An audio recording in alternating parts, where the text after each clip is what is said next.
Is there a problem, officer? Here? What's going on? I promise I didn't do anything wrong this morning. Who are you looking for? Just got a point. You're being pretty cool. No, you didn't take it out. I don't live here. This is his house. Do you need to search his house? Do you give him permission? I'm just holding for a friend, man. You just hold it? Oh, it's not your house, not your pants, huh? You can tell lots of bad things happen here with all the pink children's toys out here. What's going on, man? Man, nice to meet you in person, man. Yeah.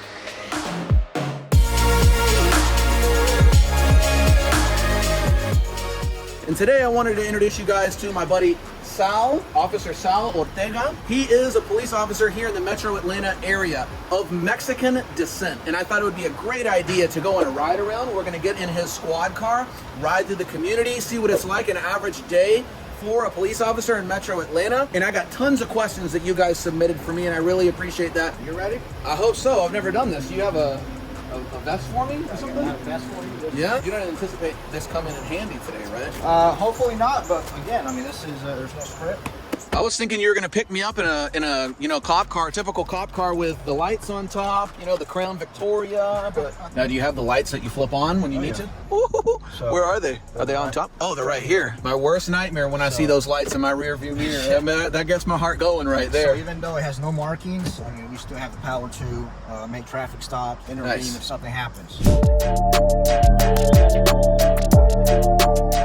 Bueno, un poquito del sargento Salvador Ortega, pues nació en Tecate, ¿no? Es mexicano de nacimiento ahí en Baja California, se mudó a los estados por un ratito, se volvió a México para parte de su niñez y llegó al fin aquí en Georgia a la edad de 14 años, donde se nacionalizó, graduó de la universidad y ahora trabaja aquí con la policía. ¿Y cuánto tiempo llevas aquí trabajando para la policía? Tengo 11 años trabajando aquí. So I bet you've seen a lot of crazy stuff. Oh yeah, anything that you can imagine, I've seen it in 11 years here in this area. I used to watch Cops growing up. I know what it's like. We're filming our own episode of Cops today, bro. Right, this is, there's no script, and this is just raw material. First stop, vamos a llegar a una gasolinería donde se concentran jornaleros, like the guys, they're most of the time Latinos, that concentrate, just waiting for someone to ride by and pick them up for some work. ¿Qué pasó? ¿Cómo están? Bien. ¿Bien? Bartolo, ¿qué tal, man? ¿Cómo va todo? Bien. What's up, man? How you doing over there? Man, why are you throwing it? Oh, man, Dominic, right? This is Selfie with the Policeman Day. Hey, wasn't you in Cancun last week? I was in Cancun last week. I think I seen a video. Yeah, man. This ain't gonna be for nothing else than just a YouTube vlog, so. Pero watch your YouTube back channel though. My YouTube? Yeah, El pinche gringoloco.com.mx. play your songs. Nice, dude. You be playing shows out here on the street, man? Esperando un poco de chamba, ¿no? ¿No? De repente, De repente, ¿ah? si cae bien, si no, pues no. Será hoy, mañana, ¿ah? Vale la pena probar, por lo menos, ¿no? This is Copeland Village, Sandy Springs, Georgia, Atlanta. Everybody is welcome here, man. ¿Y qué tal te sientes aquí en la comunidad? O sea, la policía los cuida. La verdad, pues, A veces no ¿o puedo. Pues sí, hacen su trabajo, lo que deberían de hacer y pues a veces no sé, ¿verdad? Hay malos y buenos en todo, ¿no? Pues sí, la verdad sí. Compórtense bien, porque si no, van a YouTube comportándose mal. Hey, estamos bien. La neta es que yo les daría plata, pero a ver lo que hay en la bolsa. Puro peso mexicano, eso no vale acá. Los trajo desde Oaxaca, güey. ¿Qué onda? Aquí está el video. Lo que me gustaría es que nos vean trabajar duro, sudar nuestro sudor, trabajar duro Eso. y ganarnos nuestra vida para nuestra familia y para todo lo que nos haga falta. ¿Ok? Exactamente. That's why I don't understand when gringos say, immigrants come here to rob our jobs. I don't see any white folks out here. Where y'all at, gringos? These guys ain't robbing jobs. These guys are working what they can to make an honest living for their family. Voy a grabar otro video de eso en el futuro. Sergeant Sal, first and foremost, what would you like to say to people watching this? Like, straight out the bat, what would you like people to understand about being a police officer? We're humans, we have families, we have feelings, we have our own set of problems. So just like everybody else out there, we're trying to make a living. There's a lot of misconception, there's a lot of misinformation out there. But just like with anything else, there's biases because they don't really know us, they don't understand us. Me siento medio chingón con esa madre puesta, ¿eh? Okay, we've gotten to the next stop of the day, la próxima parada que se llama Solidarity Food Pantry here in Sandy Springs. Y aquí estoy con la directora María. ¿Cómo estás, María? Hola, yo soy María Bravo y soy la manager de Food Pantry. Los invito a que vengan aquí en Roswell, 6330 Roswell Road. Antes era el Publix, ahora es Solidarity Pantry, el banco de comida. Son bienvenidos cualquier familia que tenga cualquier necesidad. Todos son muy bienvenidos, todos son atendidos y tenemos muchas cosas que ofrecerles. Es muy importante decir que la policía de Sandy Springs está con nosotros. El programa se llama Vecinos Ayudando a Vecinos y estamos todos juntos. Qué bueno. ¿Y cuándo están abiertos repartiendo comida? Martes, jueves y sábado de 9 a 12. Y para cualquier donación son bienvenidas toda la semana de 8 a 2 de la tarde. Y viene gente de toda la comunidad para dejar donaciones, gente de toda raza, de todo... Así es. Ajá. Viene gente, americanos, morenos, hispanos, de todos vienen a dejar donaciones. Cualquier donación es muy bienvenida. Muchísimas gracias. Ya saben, Solidarity Food Bank. Community outreach right here, baby. Police getting involved. Pañales, ropa, no solo es comida. No, es todo, zapatos, ropa, comida. Toda esta es la sección de vegetales y productos. Ahorita Wow. está vacío, Está vacío, ¿eh? pero tenemos cebolla, papa, chile, tomate, tomatillo, frutas, naranja, limón, cilantro, aguacate. Increíble, tienen un poco de todo. De todo, sour cream, crema, huevos, yogur. Todo esto es lo que les toqueamos, las donaciones, y las vamos poniendo un poco así. Mira, esto acaba de llegar ahora mismo. Tomate, lechuga, chile, refrigeradores donde es muy importante que guardamos lo congelado. Qué bueno. Ahorita están haciendo jabón para lavar ropa, acá están haciendo especies. Laundry pods. Incredible. You guys are making your own laundry pods. Yeah, bueno. María, cuéntame, ¿cómo es que la policía aquí apoya a Solidarity Food Bank? Seguido tenemos unas reuniones acá afuera donde ellos nos dan soporte a base de preguntas. O, por ejemplo, también Miss Jennifer posteó en Facebook que necesitábamos una grande camioneta. El oficial presente, él fue el que nos apoyó en esto.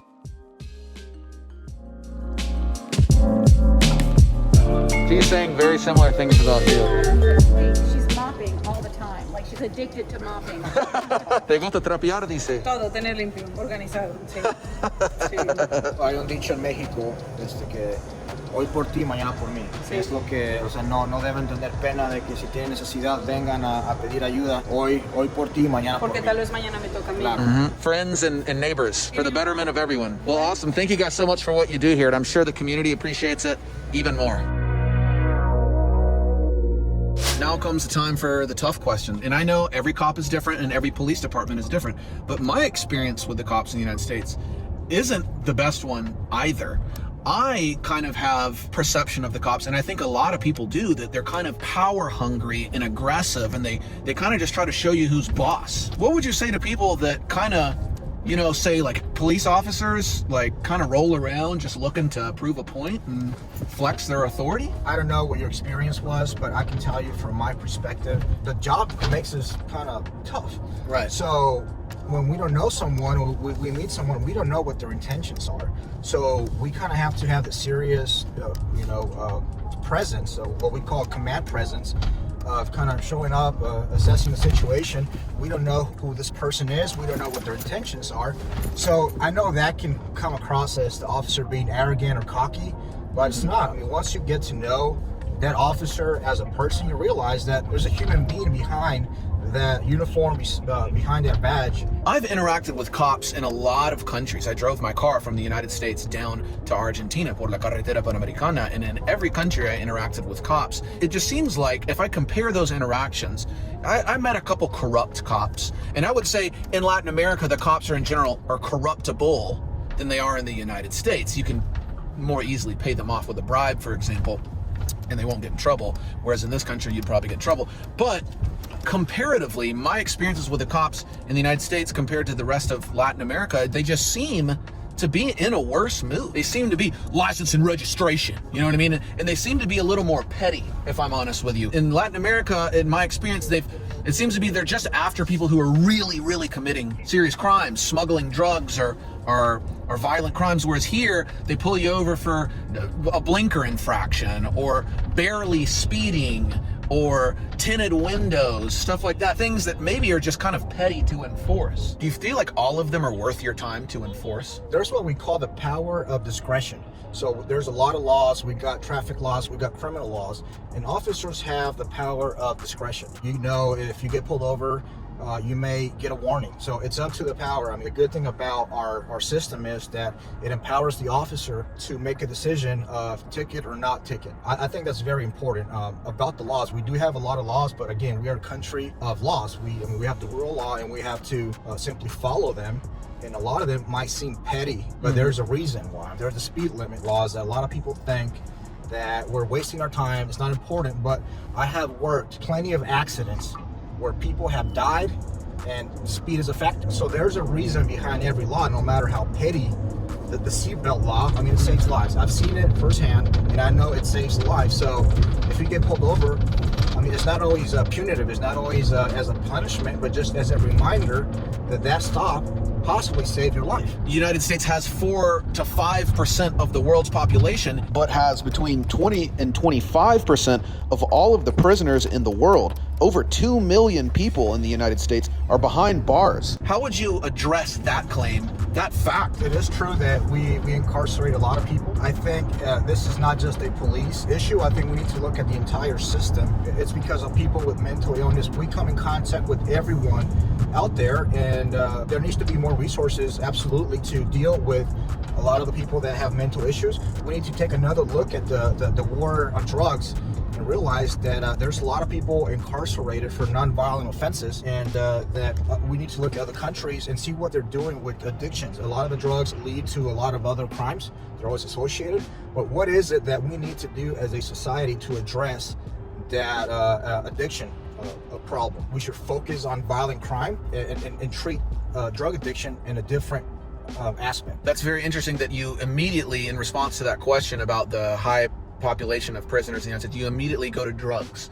That's very interesting because that is true. The United States has the highest drug abuse rate in the entire world. There's more illegal drugs and people that abuse them and addicts in the United States than any other country by far and away. So you think it's just because of our drug abuse and our drug problems as to why there's so many people in the United States in prison? It's not just the drug issue. It's just, it's a whole system. I mean, one thing leads to another, and it's just a chain reaction that it doesn't end. We hear about police reform, but as a culture, we need to also have a reform and as a whole, and look at the way we treat addiction, look at the way we treat mental illness, and because there needs to be resources available to help them out and just kind of target the root cause and not just put a band-aid, which is what currently that's what we do. If somebody sees somebody acting kind of odd, the first thing is they call the police. As the police, we're limited as to what we can do. Right. So we just oftentimes we just put a band-aid to a major problem. Then once you remove the band-aid, the bleed will continue. A follower asked him about the recidivism rate. And I said, what is that? I researched it. Recidivism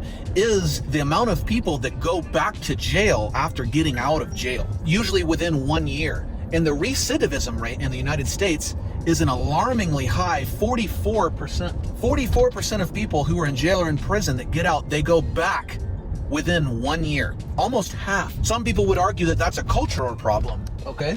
Some people would argue that that's a systemic racism problem because the percentage of the incarcerated population of Black, the African American community, is abnormally high compared to other races, from what I understand. Is this a culture problem or is this a systemic racism problem? You're absolutely right. It has to be a reform of not just the criminal justice system, but also as the population in general, the culture that we have. And I know you mentioned that Black people are affected the most. We have to look at it deeper and analyze the root.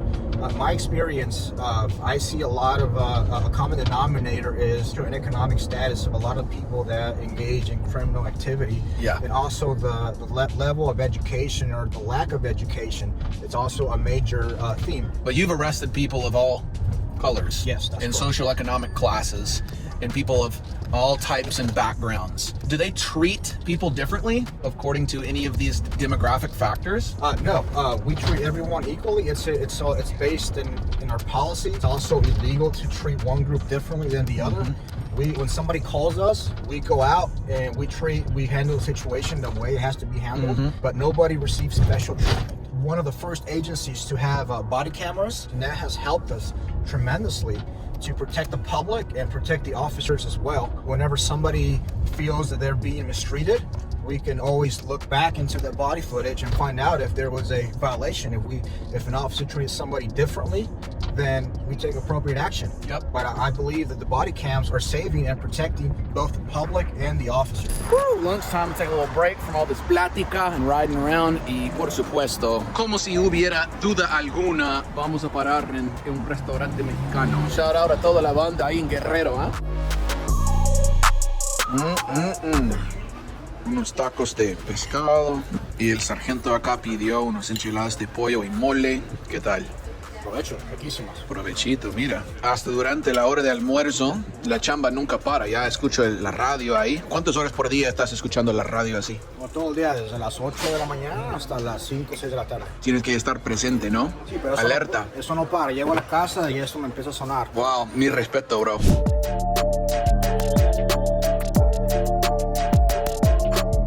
Sandy Springs Police Department currently. Rolling up to the police department. ¿Para qué? ¿Te va a entrevistar una periodista? Tienen algunas preguntas acerca de un caso que sucedió y quieren obtener más información. Pues supuestamente le van a entrevistar de un tipo que anda secuestrando gente aquí en Atlanta. Pues se conoce de 3 casos distintos, pero obviamente ha pasado más. You know, there's a male that has targeted at least 3 females, but this is someone that it goes out and is just for some reason targeting these 3 women. Just to please contact the local police department and make a report so that we can prevent further victims from being further victimized. Thank you, officer. This is quite the office, my man. Look at all those energy drinks down there. I need them sometimes. You stay geeked with the energy drinks. Yeah. Wow, man. Congratulations. This is big office. What your political opinions are, we're not going to get into politics here. This is something that deserves to be in the video. What did you just show me, brother? During the police reform debate, when it was mostly heated, I sent the White House a letter just telling them about what I thought needs to happen as far as police reform, giving my ideas. And that was months ago. And then last week, I got this letter in the mail by President Trump. What? Trump wrote or signed that? And that's actually his signature. If you flip the page, you can actually see the Sharpie strikes. So it's not a stamp. It's legit. It's legit. Officer Salvador Ortega. Dear Officer Ortega, thank you for your steadfast support as Commander-in-Chief. I extend my sincere gratitude. Look at this. Please know that I sincerely appreciate your suggestions on police reform. Incredible. I'm not going to read the whole thing, but there y'all can see it. What, dude? You have a letter from the President of the United States? That's correct, yeah. He replied. I gave him my ideas, and obviously he took the time to write back to me. And here is a letter from the governor, you said? I had a serious injury on duty last year, and the governor contacted me just to check on my injuries, and then he sent me a letter. Yeah, as he told me, we were talking about it in the car, a serious accident as he was out there directing traffic, and someone ran over him. It turns out it was a girl, a woman who was on heroin, a stripper, who was a hit and run. She hit him, and she just sped off. And if you look at that bolo, that poster, that's the image of her car taking off after leaving me on the side of the road. For dead? For dead, yeah. Did you almost die? What type of injuries did you have? So I had the head trauma, I had hip injuries, Jeez. I had dislocated rotator cuff to require surgery, and I still have chronic back pain now. These are things that cops also do, dude. Luckily, she's getting the help she needs to recover from that conviction. You hear that response? What would you say to people who say that flag behind us right there on your wall is offensive? I mean, everybody's entitled to their opinion. My view on not just the flag, but the thin blue line, it's symbolic. There's black, and then there's a thin blue line. And without that thin blue line, you just have darkness and anarchy.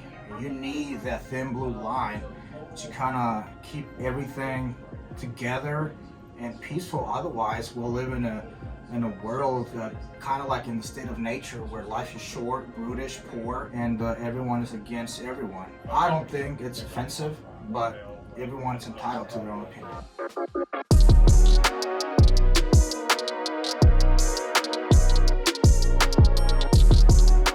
Just a few more questions for you, brother. Is it true that policemen are trained to shoot to kill and not to neutralize? That is a misconception. I know a lot of the narrative is that police train to shoot and kill, which is not the case. Police train to stop the threat.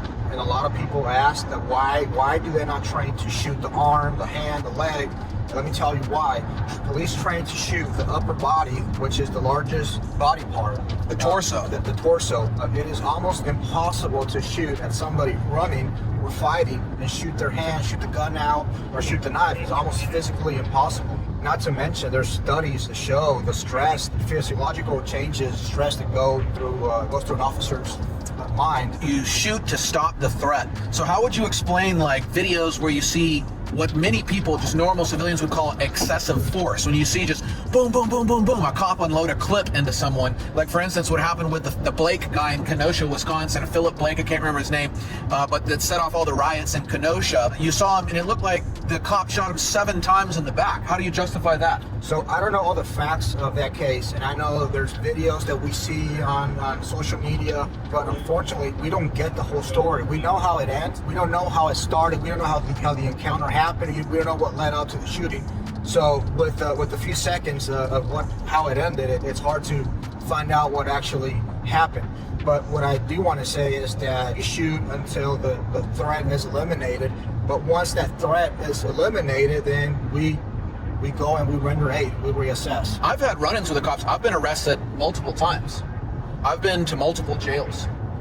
And they were very minor offenses, and I won't get into details. I was speaking to a cop, and I wasn't being disrespectful to the cop. I'm not a fool, but because I was talking circles around the cop, I was pretty much like outwitting him and showing him that I had the logic and that what he was doing didn't make sense. He arrested me and slammed me on the car and handcuffed me and took me in jail, and I spent the night in jail, and he said I was disturbing the peace. So when stuff like that happens, it makes me reluctant to trust cops. And I'm a white male in this country, so I can't fathom what it's like to be a minority and feel like the cops discriminate you or even hunt you down.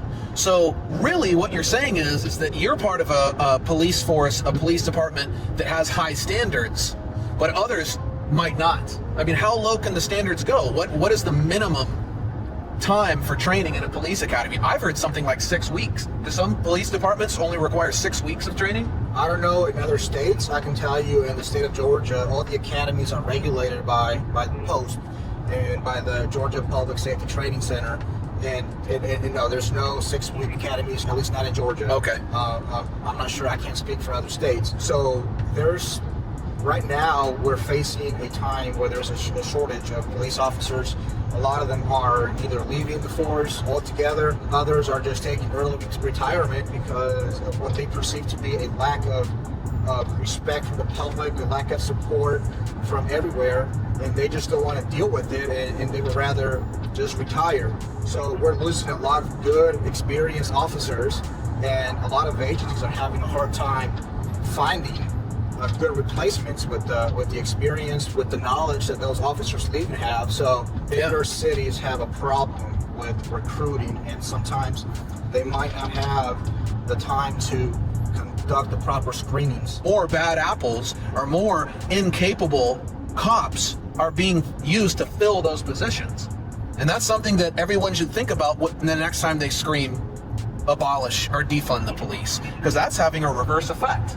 No? That's correct.